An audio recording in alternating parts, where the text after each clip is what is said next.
Hola, muy buenas noches. ¿Cómo está? Me alegra mucho de volverme a encontrar con ustedes en estas enseñanzas de los jueves. Vamos a tener alguna palabra que ojalá haya sido nacida del corazón del Señor, así creemos profundamente y que este siervo pueda transmitir lo que el Señor quiere que ustedes conozcan esta noche. Empecemos con una pequeña oración para entregar nuestro tiempo en las manos de Dios y ya comenzaremos con la enseñanza. Padre bendito, nos ponemos, Señor, en tus santas manos para que tú nos bendigas a tu pueblo, a tu iglesia, a tus hijos, mi Señor, que esta noche sea de gran bendición. Gracias, Padre, por la palabra que nos tienes para nosotros reservada. Y seguramente, mi Señor, nosotros dejaremos de ser oidores para ser hacedores de tu santa palabra. Gracias, mi Señor, por todas las bendiciones que tú has hecho con nosotros, por la confianza que has tenido sobre tus hijos, a pesar de que muchas veces, mi Señor, te hemos fallado. En el nombre de Cristo Jesús, gracias, mi Señor. Amén y amén. En un momentico ya comenzamos con nuestra enseñanza de esta noche.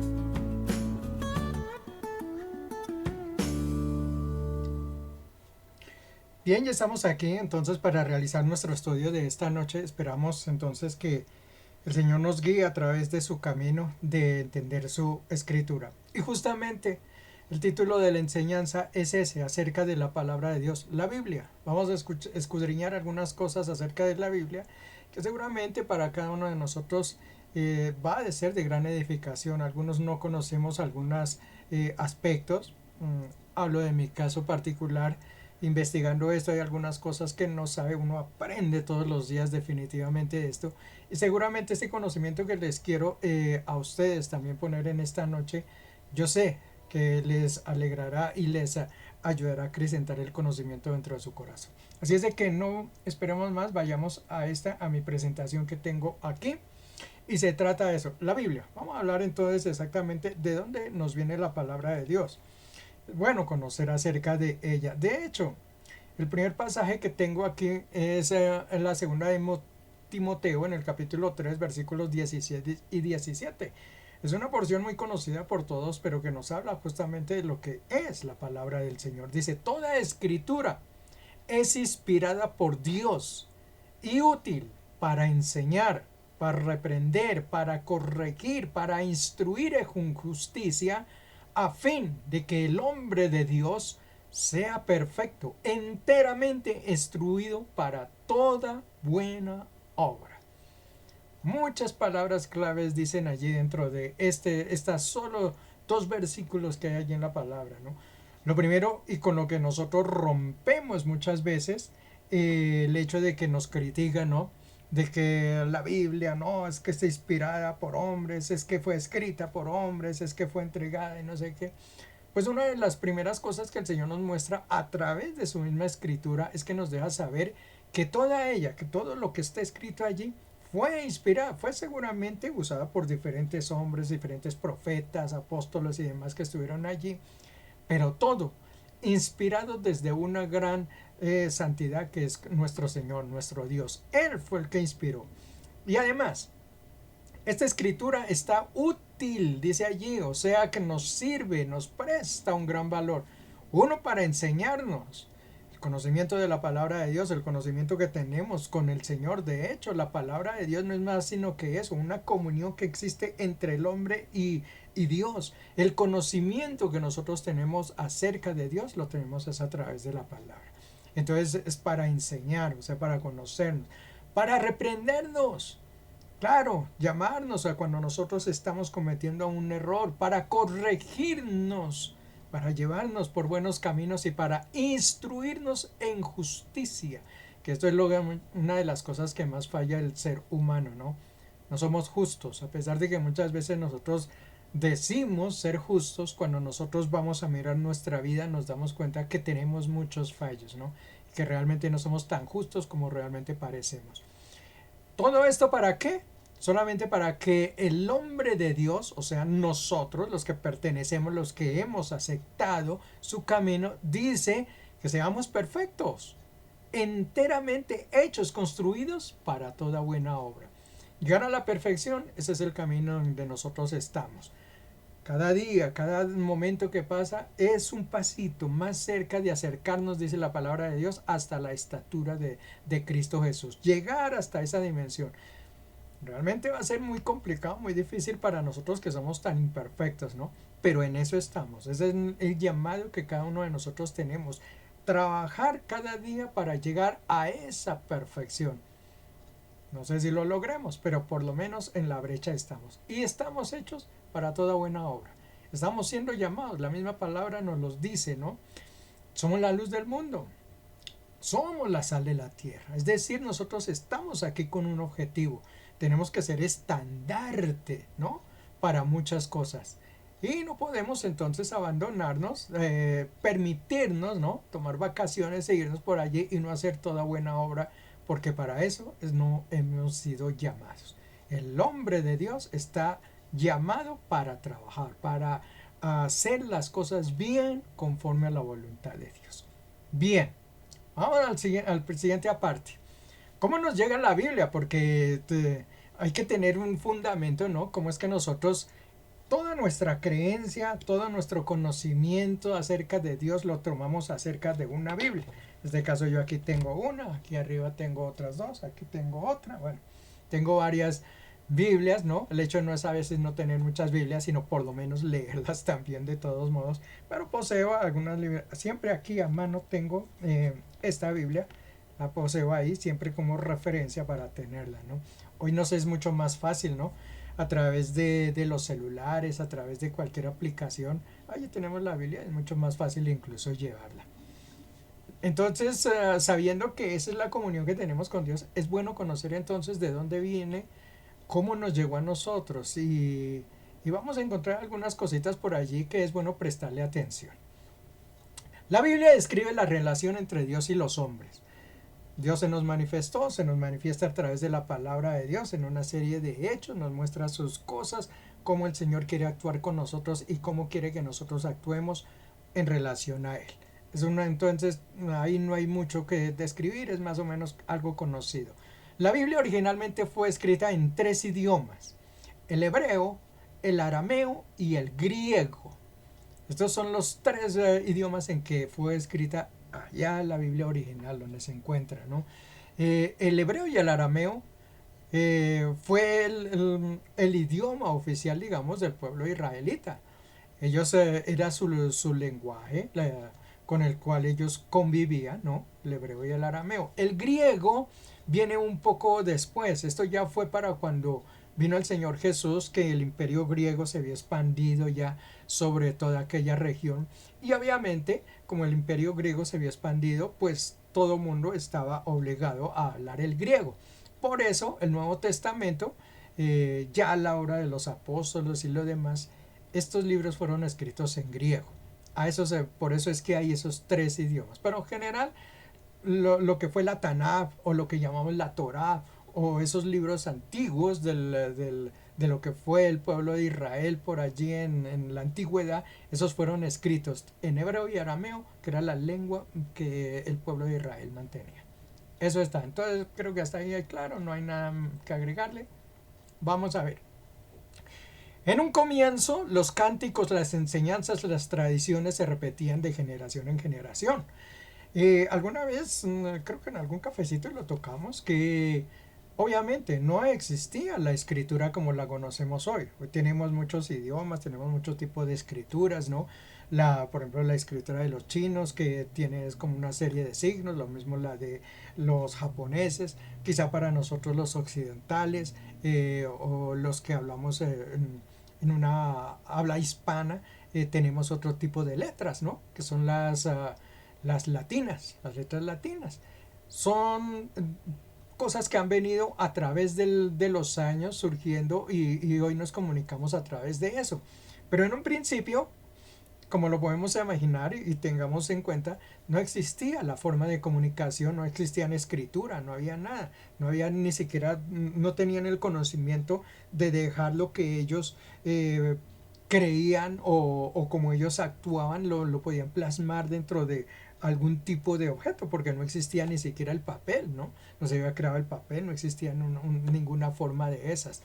De hecho, las primeras cosas que nosotros conocemos a través de la gente de la antigüedad, la vemos es por grabados que ellos dejan dentro de cavernas, dentro de cuevas o en piedras incluso, ¿no? Esculpidos a través de pronto de pinturas, ¿no? Utilizaban algún tipo de pintura tomado de plantas, ¿no? Y con eso reflejaban algunas cosas que ellos mantenían dentro de las sociedades, las pequeñas sociedades o esos principios de sociedades que se podrían alimentar, ¿no? Si podemos llamarle sociedades a ese tipo de grupos, ¿no? De personas que existían. La Biblia o nuestros primeros congéneres, digamos, de donde nosotros venimos, o la creencia de donde nosotros parte, obviamente ellos tampoco tenían ese conocimiento de poder escribir, ¿no? En algún lugar. Entonces, la adoración, las enseñanzas, los cánticos, las tradiciones, todo ello, lo que ellos tenían para adorar a un Dios, lo empezaron a hacer, pero entonces lo empezaron a referir dentro de sus generaciones. Entonces un padre le enseñaba a sus hijos la forma en que se hacía, esos hijos entonces se lo transmitían a sus hijos y así iba de generación en generación. Eso fue como en un principio se llevaron las cosas, ¿no? Por eso las tradiciones, por eso las enseñanzas del principio no se perdían, porque era a través de generación en generación. Obviamente eso implica algunas cosas que después pueden tener algunos errores, algunos cambios, pero eso lo vamos a pasar por ahora. Cuando llega la cultura mesopotámica, que fue un gran imperio que existió, ¿no? Y a raíz de esta cultura mesopotámica tuvieron grupos grandísimos como los sumerios, como los hititas. Esto surgió por ahí en China y eso se extendió por casi todas esas regiones, ¿no? De lo que fue Arabia, lo que fue Turquía, lo que es Grecia. Todas esas partes fueron influenciadas obviamente por esos grandes imperios. Ellos fueron dejando, obviamente, esos imperios iban creciendo, se iban apareciendo sabios, ¿no? Que iban realizando cosas que estaban fuera de lo normal y fueron cuando llegaron las invenciones, la invención de la rueda, el descubrimiento del fuego y qué sé yo, otra cantidad de cosas. Dentro de esa surgió lo que fue la escritura, eso viene del pueblo sumerio. Surge la escritura, pero la escritura obviamente no apareció con letras y esto. No, en un principio se hacía con una escritura que se llamaba cuneiforme. Ese tipo de escritura cuneiforme se hacía era con pequeños como rayones, ¿no? Sobre piedras principalmente. Se cincelaba, se tomaba como un cincel, una parte metálica, y entonces ellos iban formando ciertos figuras ahí que eran como jeroglíficos, pero esa era una forma en la cual ellos se podían comunicar y en la cual ellos podían dejar a sus descendientes el legado de lo que de sus tradiciones. Como les digo, esas tradiciones cuando se hacen de boca a boca, ¿no? De generación en generación, tienden a perderse y a tergiversarse, que es lo más peligroso, ¿no? Dentro de esas situaciones.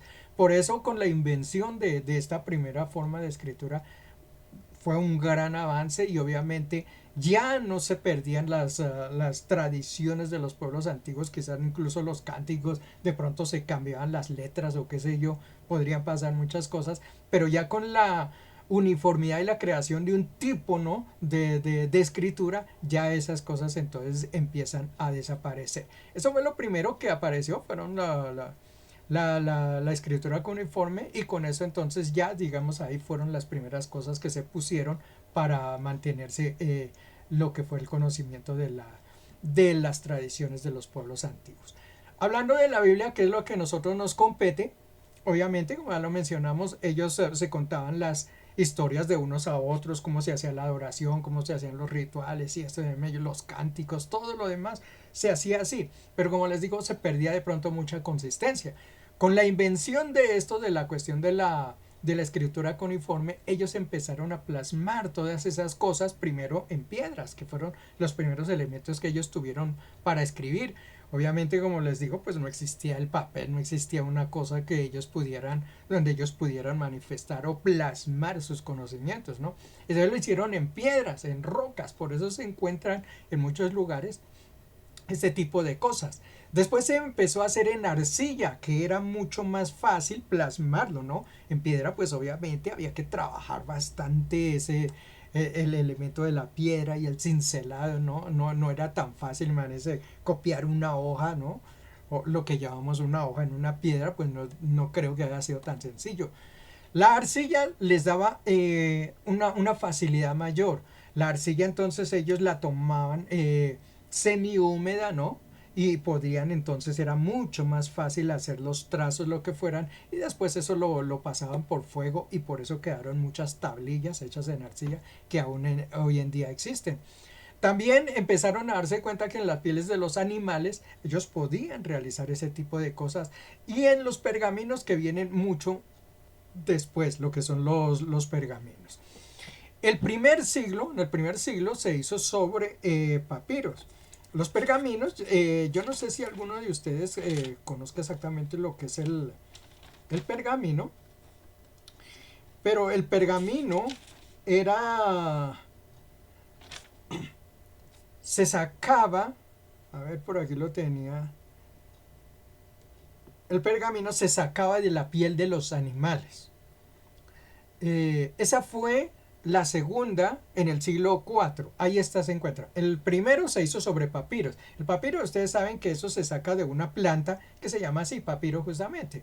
Entonces sacaban la corteza y ahí escribían en eso. Eso fueron las primeras, digamos, la primera forma donde ellos tuvieron como plasmar lo que eran sus tradiciones. Ya en el siglo IV empiezan a usar los pergaminos, que ya les digo, eso es sobre piel de animales. Ellos se dieron cuenta que sobre la piel de los animales podían plasmar igualmente aquellas cosas y empezaron a trabajar en esas pieles. No era que esas pieles las dejaran así como estaban, sino que ellos empezaron a tratarlas, a adelgazarlas, de tal forma que eso quedaban muy, muy, muy delgaditas. Entonces eso formaban lo que eran los pergaminos. Esos pergaminos se volvían rollos y esos eran los que se guardaban en algunos lugares. Se dice que se cuidaban en cuevas, fuera de donde no les diera humedad, donde no les diera aire, porque obviamente eso se iba a destruir entonces con el tiempo. Era la forma en que ellos podían entonces mantener esas cosas para que no se dañasen. Esas fueron los primeros, por eso encontramos muchas veces que en el tiempo antiguo las cosas que nos llegan es a través de rollos, porque esa era la forma como ellos lo hacían. En el siglo V, o sea, no hace muchos años, digamos hace unos 600 años, pues obvio, comparado con la eternidad o con todos los años que tiene la humanidad, hablar de 600 años, bueno, no es mucho. Entonces, por eso digo no hace muchos años, en el siglo XV, se inventó lo que fue la imprenta. Y esto fue una gran revolución porque obviamente ya entonces no se tenía que hacer las cosas a mano. Hasta ese punto, hasta ese tiempo, se utilizaban una serie de personajes que se llamaban copistas y escribanos. Esas personas lo único que tenían era que estar siempre copiando, obviamente los libros, los rollos, que ya les digo en ese tiempo existían, tenían que estarlos copiando porque así ellos los protegieran, los cuidaran de alguna forma. Eso se dañaba muy rápido, o sea, no es que eso durara 200 o 300 años. Entonces tenían que estarlos realizando porque ya fuera que se transportaran o se destruyeran por el cambio de los climas o lo que sea. Entonces tenían que existir personas que se dedicaban a eso. Y eran personas muy, muy, muy, para ese tiempo, muy sabias, digamos, las personas que hacían eso. Tenían que saber el lenguaje, que no muchos sabían escribir para ese tiempo, ese tipo de letras. Y es no solamente eso, sino tener la plasticidad de poder plasmar, ¿no?, en una piedra o en este caso en un pergamino o en un rollo lo que eran lo que ellos deseaban poner allí. Esos copistas y escribanos fueron entonces muy famosos dentro de la Biblia. Se hablan, incluso si miramos el Nuevo Testamento, muchas veces se menciona lo de los escribanos, ¿no?, que existían y eran personas, ya le digo, de alta índole, eran personas que se tenían en muy buena dote. Eran los encargados, obviamente, de copiar todo, no solamente las leyes religiosas, sino civiles, porque obviamente, pues, nosotros nos enfocamos en la religión, pero obviamente en el mundo civil la sociedad tenía que vivir, entonces, igualmente ellos tenían que tener leyes escritas dentro de sus sociedades y estos copistas o escribanos, ellos se dedicaban a ese tipo de cosas. Copiaban eso, pero también eran maestros, o sea, ellos enseñaban lo que decían esos escritos. Dentro de la ley hebrea se ordenaba que todos los reyes de Israel debían tener una copia de la Tanaj. Como ya se existía entonces la escritura y esto, una de las leyes que tenía el pueblo de Israel era que todo rey, por obligación, no era una opción, no era que si de pronto le gustaba esto, no, era una obligación. Todo rey tenía que tener una copia. Pues uno dice una copia, pues una copia la hacen, pero recordemos que en ese tiempo ni habían muchos copistas, ni habían muchos escribientes, ni había mucha gente que supiera siquiera leer o siquiera el conocimiento de ese tipo de escritura. Entonces no eran muchas, hacer una copia de un libro, diga en este caso, qué sé yo, 30 40 50 rollos, ¿no?, que de papiro que se tenían, pues no era una cosa tan fácil. Sin embargo, para los reyes de Israel era una obligación, era un mandato de Dios. Eso está en el libro de Deuteronomio, capítulo 17, versículo 18, si ustedes lo quieren leer. Dice allá la palabra de Dios: cuando el rey que ustedes nombren comience a reinar, ordenará que le hagan una copia del libro que contiene los mandamientos de Dios. Esa copia quedará bajo su cuidado y deberá leerla todos los días. Entonces, dése cuenta, era una orden de parte de Dios que todos los reyes que tuvo el pueblo de Israel, era obligación que ellos tenían que tener una copia de lo que era el libro de los mandamientos de Dios. De hecho, fue tan sagrado para el pueblo de Israel, y nosotros vemos aquí como el pueblo de Israel siempre fue un pueblo, a pesar de que muchas veces le falló al Señor, como fue un pueblo que siempre estuvo acorde, ¿no?, con lo que el Señor les quería dar, porque cuando Jesús vino a la tierra, existían varias sinagogas en Jerusalén, no existía una sola, habían muchas sinagogas en ese lugar. Sin embargo, se dice que en cada sinagoga había por lo menos una copia de lo que era la Tanaj. O sea, todas deberían de tener por lo menos. Entonces démonos cuenta como el pueblo de Israel en ese caso sí fue muy celoso y lo mantuvo. Bueno, la Biblia, como ya lo mencionamos, fue escrita en hebreo y en arameo. Pero ahí había un gran problema, y hay un gran problema aún hasta el día de hoy. Es que ese idioma original donde ellos tenían, no habían ni vocales, no habían acentos, no habían signos ortográficos. La lectura se hacía de izquierda a derecha, o sea, al contrario de lo que nosotros solemos hacerlo. Entonces es muy difícil, ¿no?, que sin haber acentos ortográficos, sin haber comas, sin haber puntos, una idea perfectamente se puede cambiar y se puede perder. Se puede tergiversar con solamente una palabra, una idea. Entonces puede cambiar todo el sentido de una oración. Por eso muchas de las traducciones de las Biblias se ven cambiadas y unas se ven falladas completamente o fallidas. Creo que es fallidas la palabra correcta. Se ven fallidas por el hecho de que las traducciones no son perfectas. Las tildes, por ejemplo, cambian el sentido de una palabra. Y ahí yo les puse un ejemplo. Sábana sin tilde dice que eso se refiere a un tipo de ecosistema formado por una llanura de gran extensión cubierta de pastizales y hierbas, en la que hay escasos árboles dispersos. Por ejemplo, nosotros vivimos en la sabana de Bogotá. Es el lugar donde nosotros, de donde emitimos este programa. Entonces ya sabemos, es un tipo, es una llanura, una extensión de tierra cubierta de pastizales y esto. Eso es sabana sin tilde, pero si nosotros le ponemos una tilde allá en la A, en lugar de decir sabana decimos sábana, eso ya cambia totalmente el sentido de la palabra. Porque esa sábana con tilde es un lienzo grande de algodón, de lino o de algún material sintético con el que se reviste una cama. Entonces nosotros muchas veces le decimos, ponga la sábana, se haga sobre la cama, o haga la sábana, ya sabemos que se refiere a ese tipo de material que se pone allá. Y esa es una sábana con tilde. Muy distinto a cuando se menciona sábana sin tilde. Entonces dése cuenta cómo una sola tilde puede cambiar totalmente el sentido de una oración. Y si tenemos en cuenta que en el idioma original, el hebreo y el arameo, no existían ni tildes, ni comas, ni nada de esto, pues podemos entender que entonces las traducciones realmente es muy difícil a veces hacer una traducción exacta. Aquí en esto tengo, por ejemplo, otro ejemplo. Esto ya es con un signo de puntuación. Y mire cómo cambia el sentido de una oración solamente una coma, en este caso. Hay una oración que la puse ahí al lado izquierdo, que ustedes creo que la ven a la izquierda, realmente no, aquí no me oriento, yo la veo a la izquierda, dice, si el hombre supiera realmente el valor que tiene la mujer, andaría a cuatro patas en su búsqueda. Esa es una oración, digamos, como la encontraríamos si fuéramos para el tiempo de los arameos o los hebreos, sin ningún tipo de signos de puntuación, de ortografía, porque no existía. Entonces no hay nada y hay una oración que uno la podría interpretar en alguna forma distinta.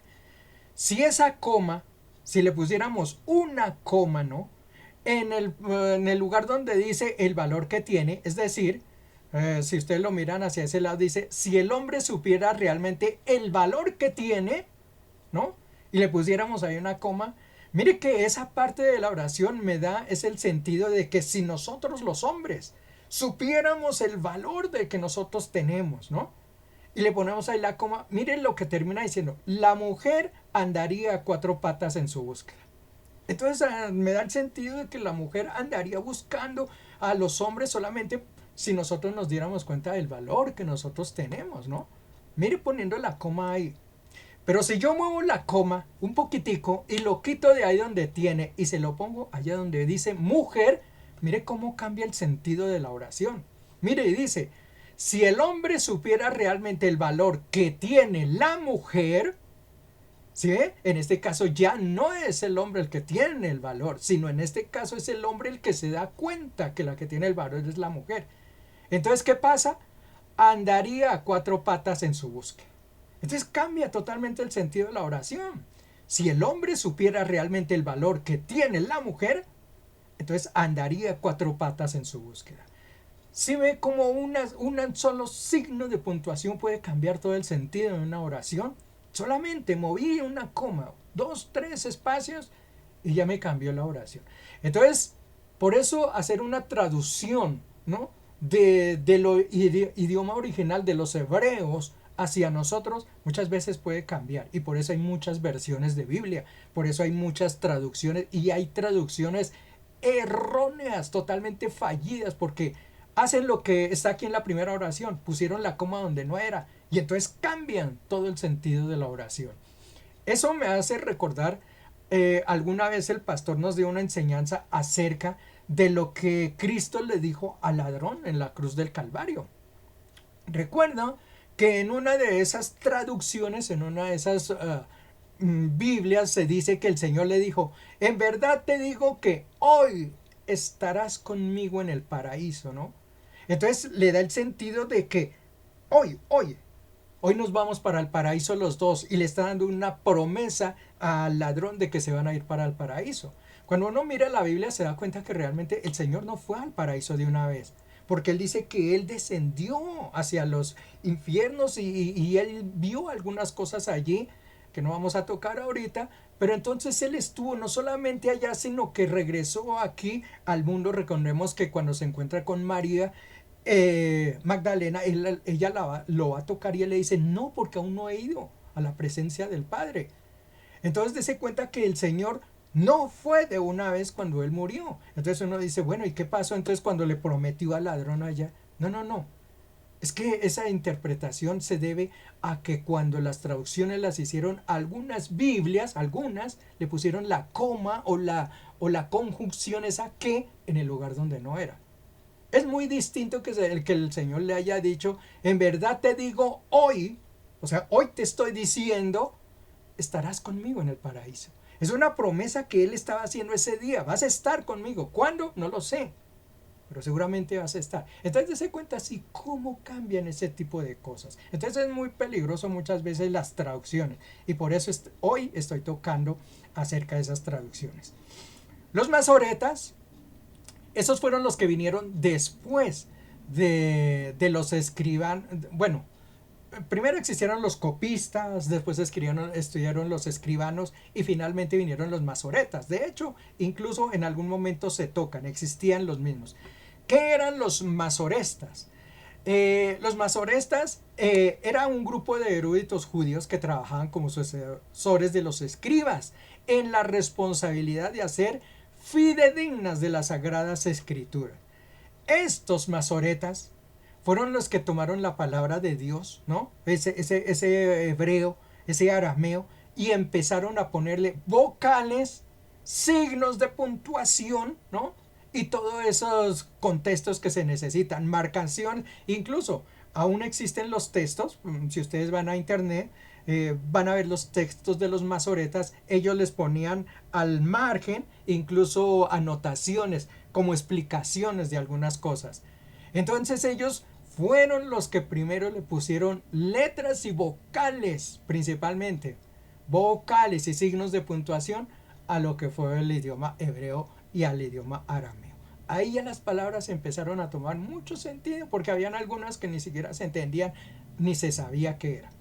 Basados en estos escritos de los masoretas aparece el Codex de Alepo, que es el escrito más antiguo que se tiene de lo que es el Taná. Está dotado de más o menos del 930 después de Cristo, y en él se incluye casi toda la Torah. Este manuscrito es uno de los más importantes que se tienen acerca de lo que hacía el pueblo israelita. Y está basado, ese Codex Alepo, entre los escritos que hicieron los masoretas. O sea, ellos tradujeron las palabras de los hebreos, palabra por palabra, ¿no? Iban traduciendo y le iban poniendo vocales. Pero el Codex Alepo entonces ya organiza esa situación y es el primer código que se conoce, ¿no? Donde se mencionan realmente cómo eran los textos bíblicos y los retos judíos. Hay otro, que es el Códice del Leningrado. Ese código está fechado para el año 1008, ¿no? Y ese escrito que se halla hoy en día en San Petersburgo, en Rusia, ese código, el código de Leningrado y el código de Alepo, son los dos códigos que se han usado para escribir la Biblia, porque esos fueron los primeros escritos que se hicieron traduciendo lo que decían las palabras del arameo y del hebreo. Entonces esos códigos se escribieron basados, digamos, en lo que ellos iban traduciendo lo que decían, ya con letras, ya con vocales, ya con signos de puntuación, empezaron a darle idea de qué era eso. Y en base a esos dos códigos es que empezaron a escribirse las Biblias. Ya en eso después vemos los manuscritos del Mar Muerto, los rollos de Qumran, que eso vinieron a mostrar, ellos también están basados es en estos códigos. Y ellos muestran, son algunos de los libros que han tenido la Biblia, como el libro de Isaías. O sea, toda la Biblia se han hallado en estos manuscritos del Mar Muerto. Voy a saltarlos porque eso creo que lo mencionamos en algún estudio, lo mismo los rollos del Qumran, creo que los mencionamos en alguna parte, los voy a saltar por ahora.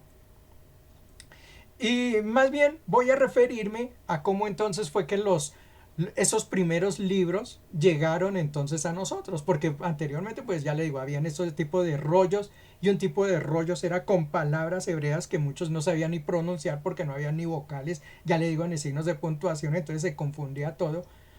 ¿Cuándo es que aparecen entonces estos códigos y cuándo aparece la primera Biblia? O sea, ¿y dónde está basada? Pues resulta que 400 años antes de que Jesús viniese a la tierra, hay una época que se llama el tiempo del silencio. Y se llama el tiempo del silencio porque durante ese tiempo, que fue el tiempo cuando el pueblo de Israel salió de Babilonia, yo creo que recuerdan ese tiempo cuando el Señor les prometió que los iba a sacar de Babilonia, salen con Daniel, ¿no? Nuevamente a su tierra, y junto a Jeremías, Esdras y demás, reconstruye nuevamente el templo del Señor.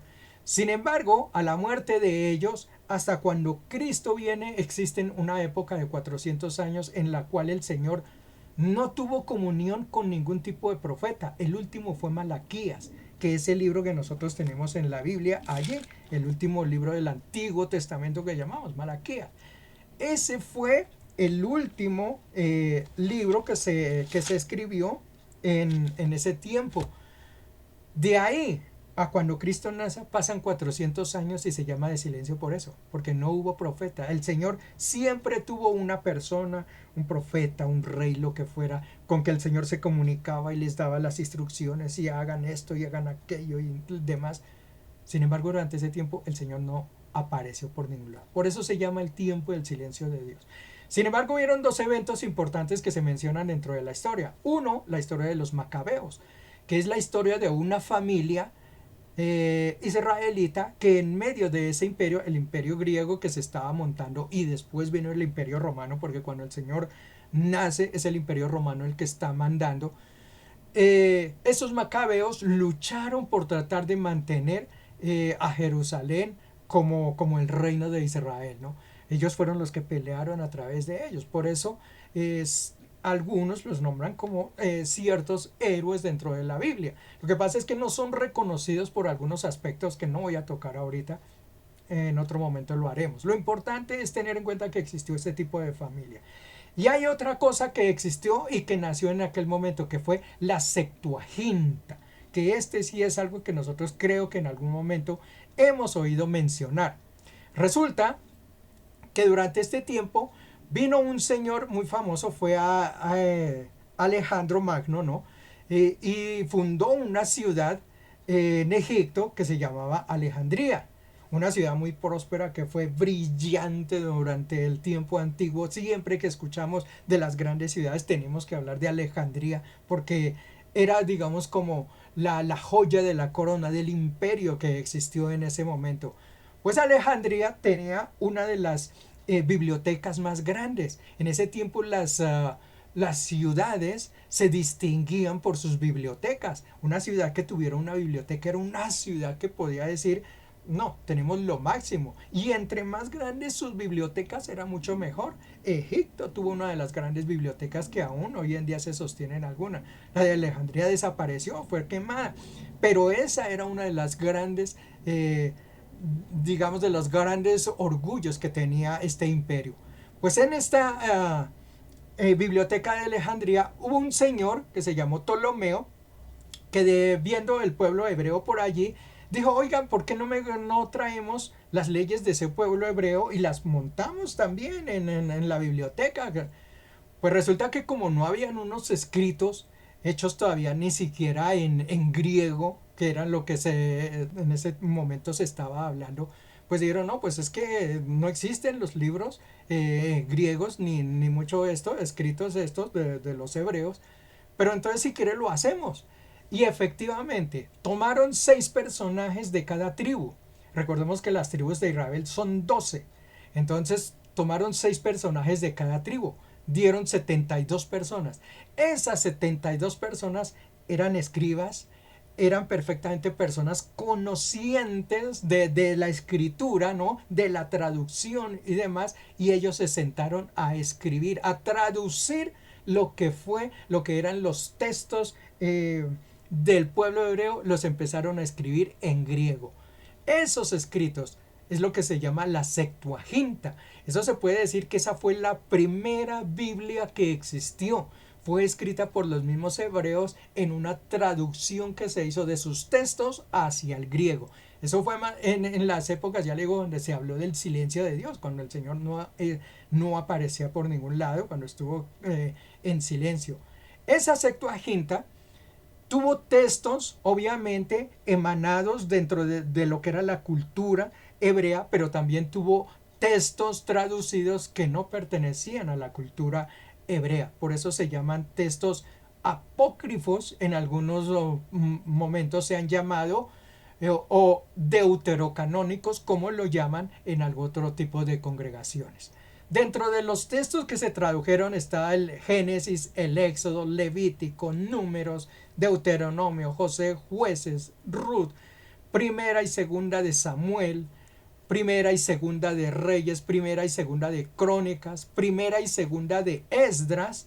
Notemos que aquí ya hay una diferencia. Esther, Judith, notemos que aquí hay otra. Macabeos 1, 2, 3 y 4. Hay 4 libros que fueron allí introducidos. Y dentro de los libros proféticos estaban los salmos, las odas, que no aparecen en muchos textos tampoco. La iglesia ortodoxa, que es la que después cuando estuvo la iglesia católica romana, ¿no? Se divide con Constantino. Constantino viaja a Turquía, funda Constantinopla y se lleva la tradición católica hacia allí. Esa es la iglesia ortodoxa. Y en Roma se queda, obviamente, la iglesia católica romana. Ahí hay una división entonces de esa iglesia. La ortodoxa, que fue la de Constantino, que siguió por Turquía y demás, esa tiene, por ejemplo, ese libro de Odas. Existe Proverbios, Eclesiastés, Cantares, Job, Sabiduría de Salomón, que tampoco aparece en muchos textos, el libro de Sirácida, Salmos de Salomón, tampoco aparecen muchos, Oseas, Amos, Miqueas, Joel, Agdías, Jonás, Nahum, Abacús, Sofonías, Ageo, Zacarías, Malaquías, Isaías, Jeremías, Baruch, Lamentaciones, Epístola de Jeremías, Ezequiel, Susana, Daniel, Bel y el dragón. Esos eran los libros entonces que hicieron parte de la Septuaginta, que como les digo fue la primera Biblia que existió, la primera traducción que se hizo de allá, de los textos hebreos. Dijeron vamos a pasarlo a griego y lo hicieron 200 años antes de que Jesús viniese. O sea, tradujeron todo lo que fue la Tanaj o la Torá. Esa es la base real de lo que es la palabra de Dios. Allí están los textos que realmente el pueblo de Israel usaba como textos religiosos, pero existían otro tipo de textos que no ayudaban a su religión, sino por el contrario eran solamente textos de soporte, ¿no?, que ellos tenían, pero fueron incluidos allí dentro de la Septuaginta. Esa fue la primera traducción que hubo de esos libros. ¿Qué pasó después cuando ya entonces vino el Señor Jesús y empezaron a llevarse la palabra hacia otros lugares? Pues allí empezó entonces lo que llamaríamos la pérdida de muchos de los valores reales. ¿Por qué? Porque los textos hebreos que existían empezaron a ser interpretados en forma distinta. Ya les mostré en un principio cómo una coma, cómo una palabra, una tilde puede cambiar el sentido de una oración. Pues entonces, como tenían los textos, en una determinada congregación interpretaron que cuando hablaba de ungido, ungido era aquello, que en otra congregación entonces hablaron, no, de que lo que dice aquí es este sentido, pues empezaron totalmente a diferenciarse las doctrinas, empezaron a creerse doctrinas porque cada uno empezó a interpretar a su forma lo que decía dentro de la palabra. Empezaron también a adaptarse los textos de acuerdo a las necesidades de las sociedades. El caso, por ejemplo, de misma Roma. Roma obviamente tenía un contexto donde ellos vivían dentro de la religiosidad de sus ídolos y de sus creencias de diferentes dioses, rituales y demás que tenían. Ellos no podían ir en contra, digamos, del pueblo judío para ese tiempo, pero necesitaban hacer unas adaptaciones. Por eso se empieza a adaptar esa palabra de Dios a las circunstancias de las sociedades y empiezan a cambiarse igualmente los textos. Entonces se cuenta cómo las Biblias empiezan a cambiarse, o porque algunos las interpretaron mal, o porque otros las empezaron a cambiar dependiendo de sus necesidades. Otras, como en algunos casos pasó, que resulta que mucha gente por hacerse famosa recibía aquí una revelación de no sé qué tal, y si fulano de los palotes escribía la carta de no sé quién, ¿no?, y la firmaba con su nombre, pues nadie le iba a prestar atención porque no era conocido. ¿Qué necesitaban entonces para hacer que una historia fuera conocida? Ah, no, pues entonces la firmaban Juan, Pedro, Pablo. Entonces aparecieron una serie de escritos donde ni Pedro, ni Pablo, ni Juan, ni nadie escribió eso, sino era cualquier persona en cualquier lugar, como en ese tiempo no existía lo que hoy tenemos como de comunicación, ¿no? Pues cualquiera en cualquier lugar se podía inventar una historia, recibir una revelación, escribirla, y para que se diera a conocer o la creyeran dentro de las congregaciones, entonces la firmaban con Juan, la firmaban con Pablo. Entonces empezaron a aparecer una serie de escritos totalmente encontrados que no tenían nada que ver con lo que era la palabra de Dios. Por eso, hoy en día conocemos más de 1000 y pico, más de 1200, creo que algún día lo mencioné, de libros apócrifos, de escritos apócrifos de ese tiempo.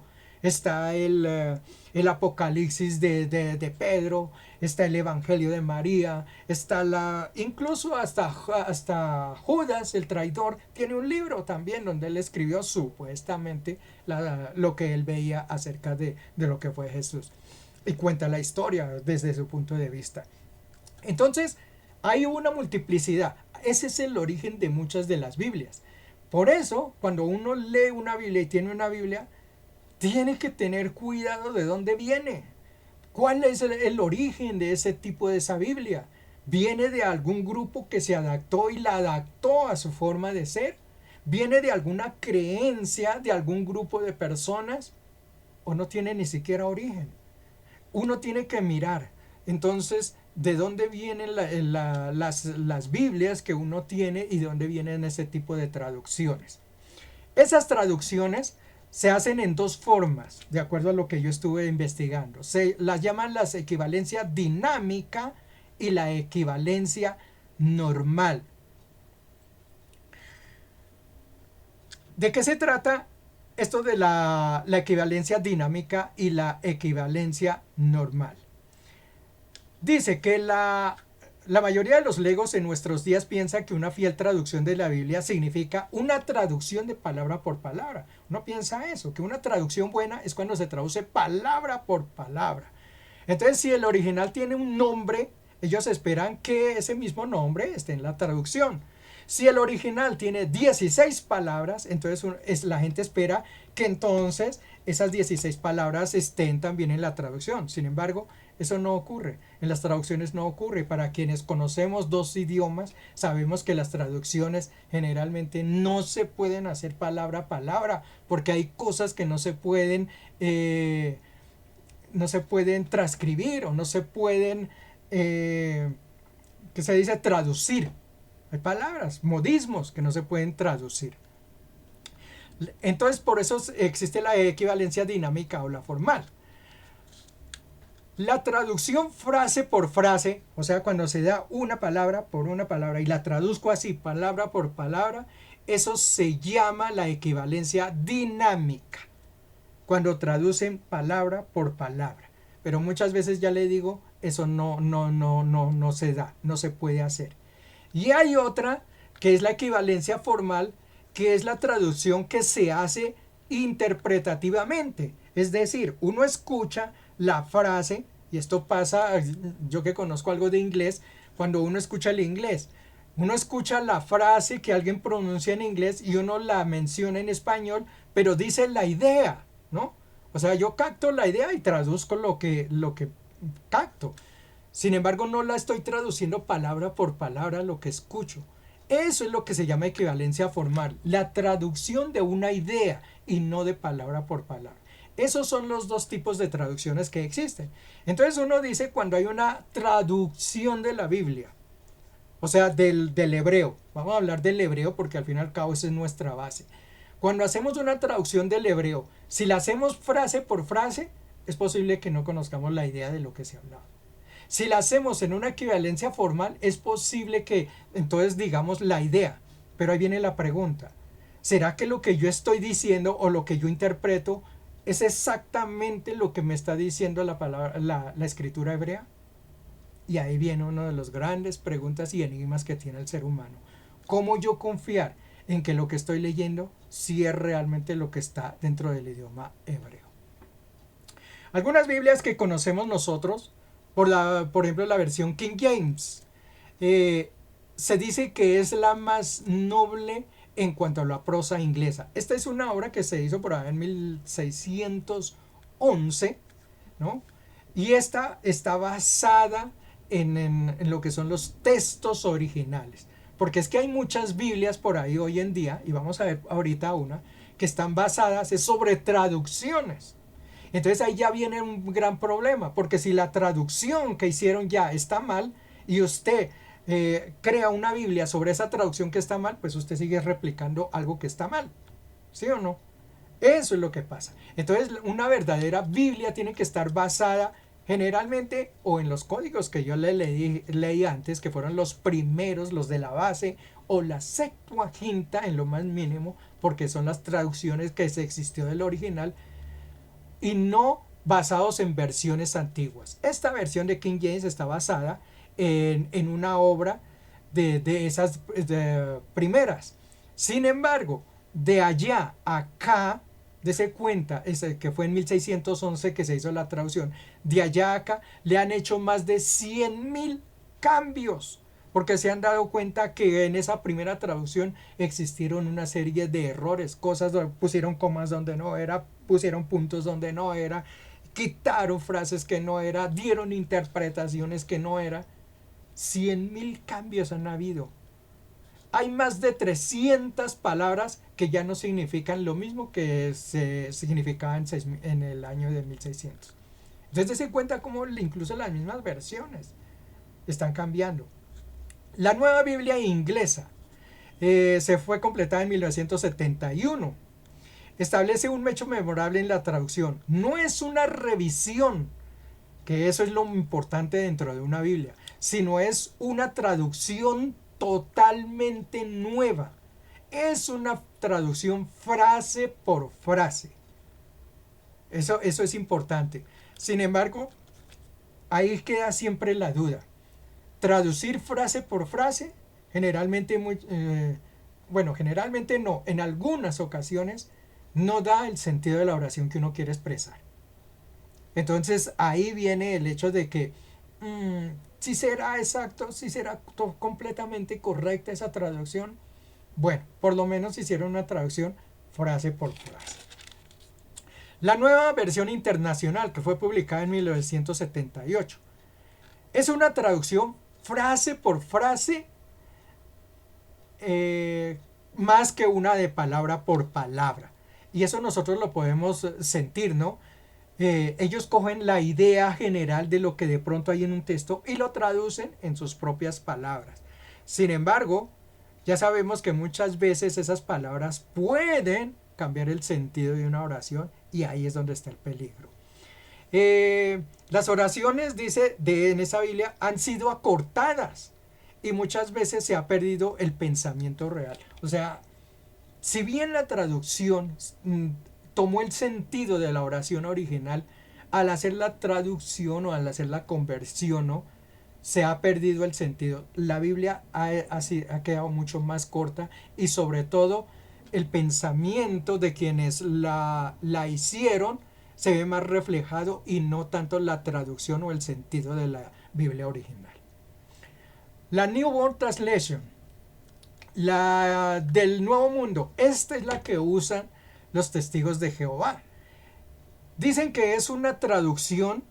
Bueno, lo primero que hay que mirar es que ellos no se basaron en la traducción de su Biblia. Ellos usan esa Biblia, se llama la New World Translation.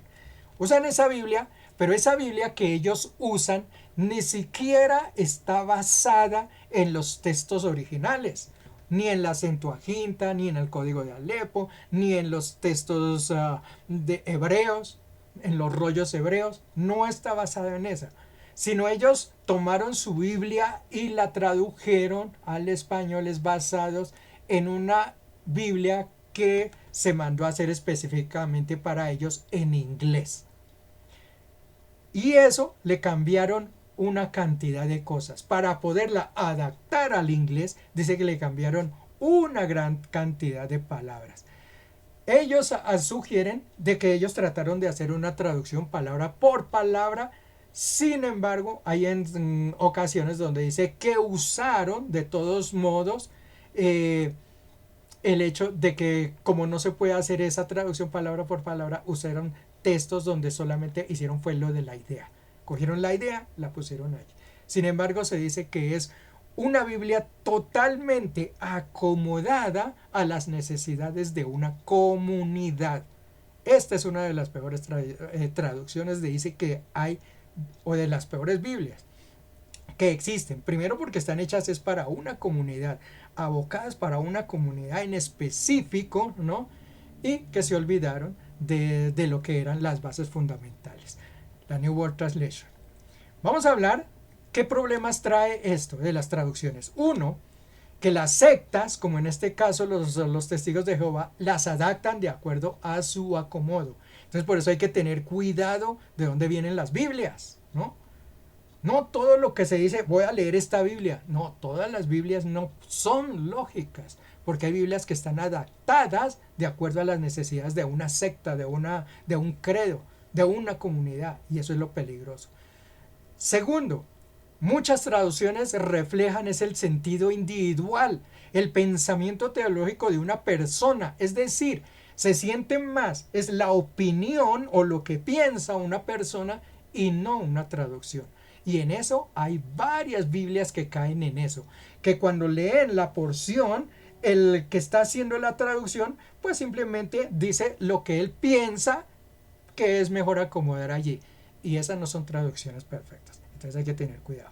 Dentro de esas traducciones hay una que existe y muy conocida, que es la Reina Valera. La Reina Valera surgió en el año 1569 por el señor Casiodoro Reina. Es la base de hoy en día las iglesias protestantes, más que todo, porque este señor Casiodoro Reina, él estuvo durante el tiempo donde estuvo Lutero, y fue una Biblia traducida al español casi que a medida de lo que estaba en contra de lo que era Roma en ese tiempo. Esa Biblia está basada, que es la Biblia del oso, ustedes la pueden buscar por allí, está basada en la Septuaginta, o sea que uno puede decir que esa Biblia es una Biblia correcta, la Reina del Señor Casiodoro Reina. Después vino un señor que se llamó Cipriano Valera en 1602 y ya le hizo unas correcciones. Por eso se llama la Reina Valera, porque es de Casiodoro Reina y de don Cipriano de Valera. Esa Biblia original es la perfecta. Sin embargo, esa Biblia ha sido adoptada y adaptada a muchos aspectos. La Iglesia Católica la tomó, la reformó en 1800 algo, la volvieron a reformar en 1890, después en 1907, después en 1945 y la última de esa serie fue en 1960, la Reina Valera 1960, que está reformada. ¿Cuál es el peligro? Que esta Biblia ha sido adaptada por la Iglesia Católica de versiones inglesas que ellos hicieron. La Revised Standard Version y la American Standard Version. Esas dos Biblias que fueron adaptadas para la Iglesia americana, la Iglesia inglesa católica, las adaptaron a ellos y después de esas dos Biblias sacaron la Reina Valera. Entonces la cambiaron completamente. La Reina Valera 1960 hoy en día no se parece a lo que fue la Valera original del señor Casiodoro Reina. Ni siquiera se parece. Algunos cambios que aparecen allí es que la palabra infierno, por ejemplo, la quitaron, se menciona solamente 13 veces, cuando en el original, por ahí en el original, en la verdadera Casiodoro Reina se menciona 54 veces. Y esas palabras entonces las reemplazaron por palabras como sepulcro, como Hades, como oscuridad. Y ya les mencioné que una palabra puede cambiar el sentido de la oración. No es lo mismo que le diga a una persona que si está en pecado bajará al infierno, a que una persona le diga bajará a un sepulcro o a un Hades. O sea, sabemos que un Hades es como un lugar donde van a permanecer durante algún tiempo. No es exactamente ¿cómo es que lo llaman? Un purgatorio, como lo llaman los católicos. Pero ellos necesitaban adaptar la Biblia conforme a sus creencias, ¿no?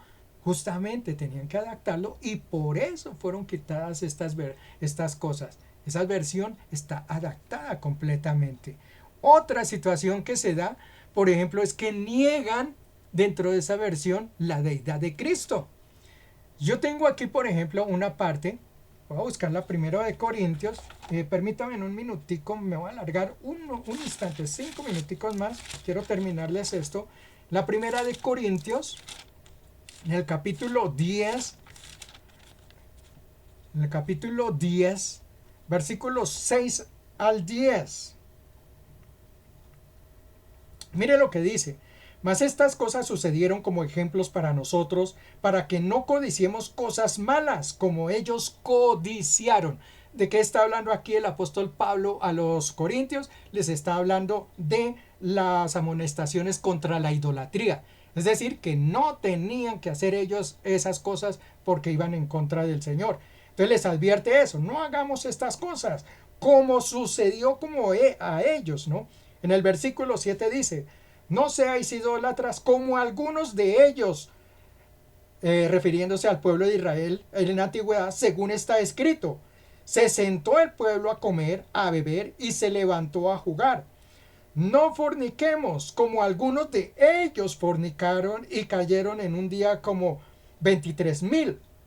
Miren lo que dice el 9. Ni tentemos al Señor, como también algunos de ellos le tentaron y perecieron por las serpientes. Ni murmuréis, como algunos de ellos murmuraron y perecieron. Y estas cosas, dice allí, ocurrió como ejemplo para nosotros. Está hablando del pueblo de Israel en la antigüedad. Mire que ahí dice en el versículo 9, ni tentemos al Señor. Esa es la versión Reina Valera 1960. ¿Ustedes saben qué dice la versión original? Pues la versión original, en ese versículo, yo tomé incluso de la versión internacional, que esa incluso no es está basada en texto completamente antiguo, pero es una prueba del cambio que se hizo. Dice, tampoco pongamos a prueba a Cristo, como lo hicieron algunos y murieron víctimas de la serpiente. ¿Qué me está diciendo esta parte de la palabra?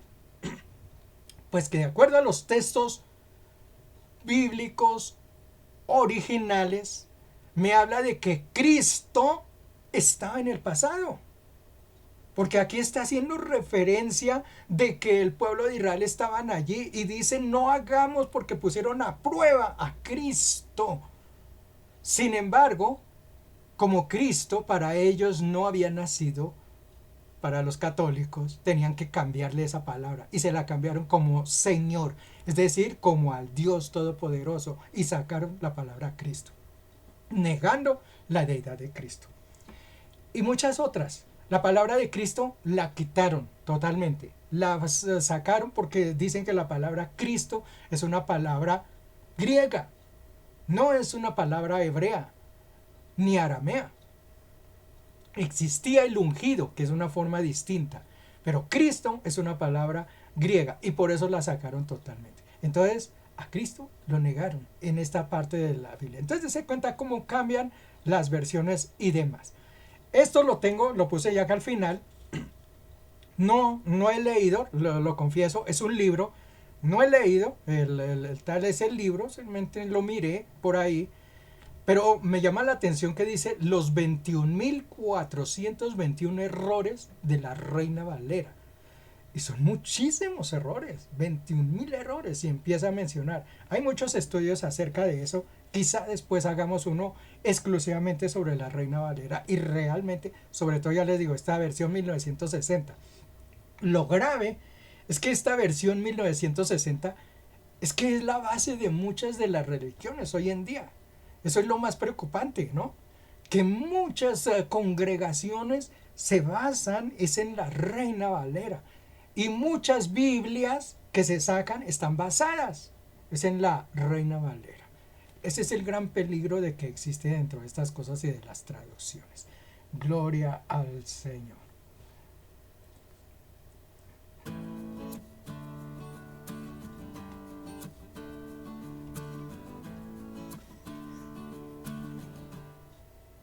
Como colofón les quiero decir lo que nosotros siempre hemos mencionado. Tengamos cuidado con las traducciones, porque muchas traducciones fallan en el sentido de lo que ellos quieren decir. Nos llevan por caminos que no son realmente verdaderos. Entonces hay que tener mucho cuidado con las traducciones. No todo lo que diga Biblia aquí en la pasta, usted lo tome como santo, porque hay muchas traducciones que fallan. Entonces es bueno uno conocer de dónde vienen cada traducción de la Biblia, de dónde está basada. Es un pensamiento humano, vienen basadas en otras Biblias que no fueron bien traducidas, están hechas específicamente para un determinado grupo.